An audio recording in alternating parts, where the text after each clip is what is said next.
gonna make you a cup of coffee.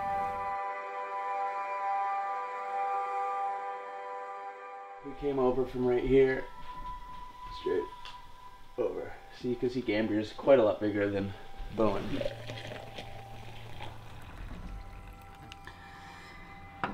I didn't offer if you wanted any milk, so that's okay, because I don't have any.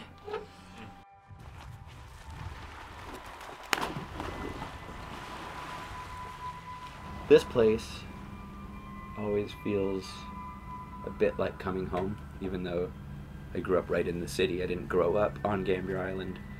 This feels more like my home now than the city does.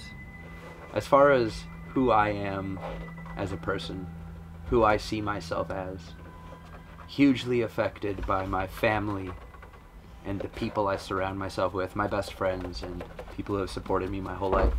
And then nature is my happy place. So I spent a lot of time just walking around in the woods by myself or with my cousins. I had 4 cousins up here and 2 siblings, 2 sisters. And then our neighbors have kids as well. So there's a good crew of young people up here most of the time. Spend a lot of time just wandering around, having imagination time in the forest, building forts and little fires, building little fireplaces in the woods, pretending I was survival camping. That might be where I fell in love with the idea of having to survive in the woods, was if I got lost and didn't make it back to the cabin by dark, carrying around a hatchet and a candle and a little packet of soup mix.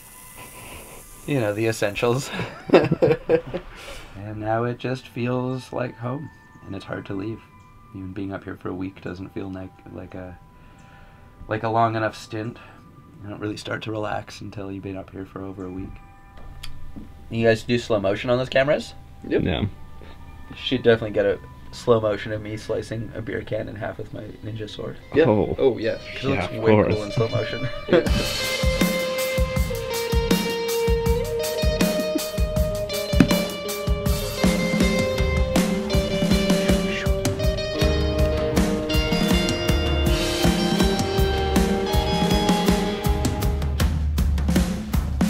I've always had a fascination with weaponry ever since I was a little kid. Probably the Ninja Turtles, actually definitely the Ninja Turtles and G.I. Joe got me interested in being super sweet. Nunchaku, it's really my forte. I'm more of a Michelangelo. You know, some people say I've got some Raphael attitude in me, which is cool too, because size are pretty sweet, but I'm more of like a nunchucks kind of guy.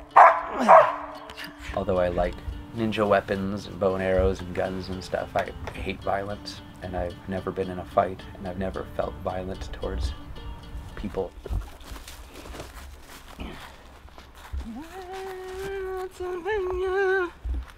One day trout, all of this will be yours, except for that down there. That's Auntie Grace's.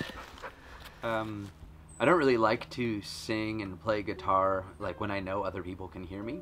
I know it sounds crazy, but not in performance mode, just when I'm writing, or I'm trying new words, or I'm trying new sounds, or singing in a new voice, or something like that. It's like I don't like to test the waters when I know my neighbors are 10 feet away and can hear me, because, you know, living in the city, I've always been attached to somebody. I've never lived in a house separate from my neighbors. I've always been attached by walls, and I hate the idea of people hearing me practicing.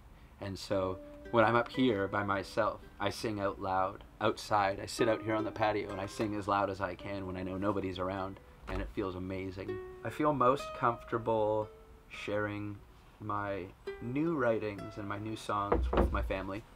My parents have always kind of been my litmus test. If I feel like I can play it for them, then it's in some form of completion. And if they like it, then I continue on in the right direction. If they don't like it, they're really good at lying or just not saying anything. And the best response is when my mom cries, because when your mom cries during a song, you know, you feel like you're doing the right thing.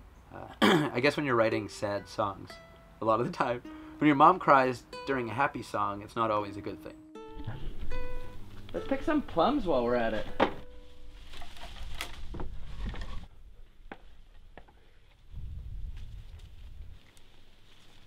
Want plum?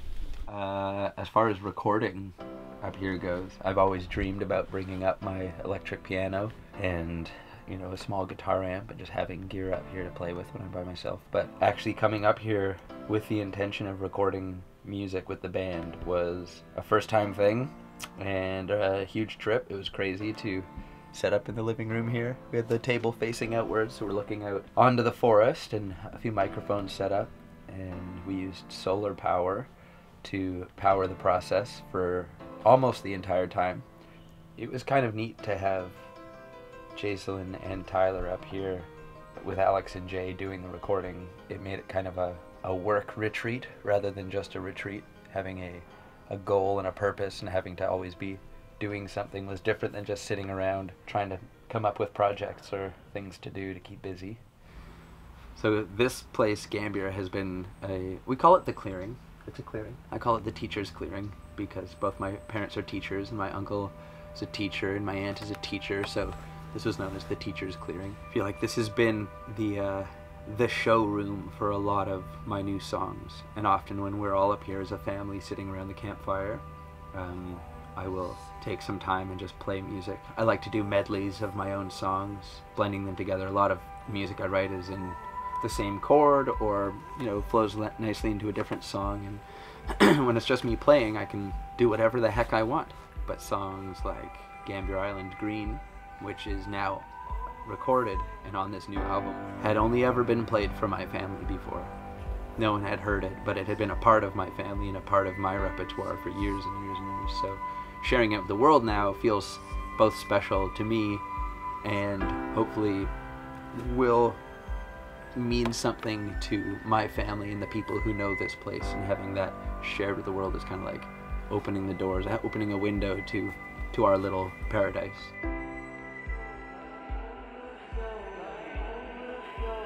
Overflow.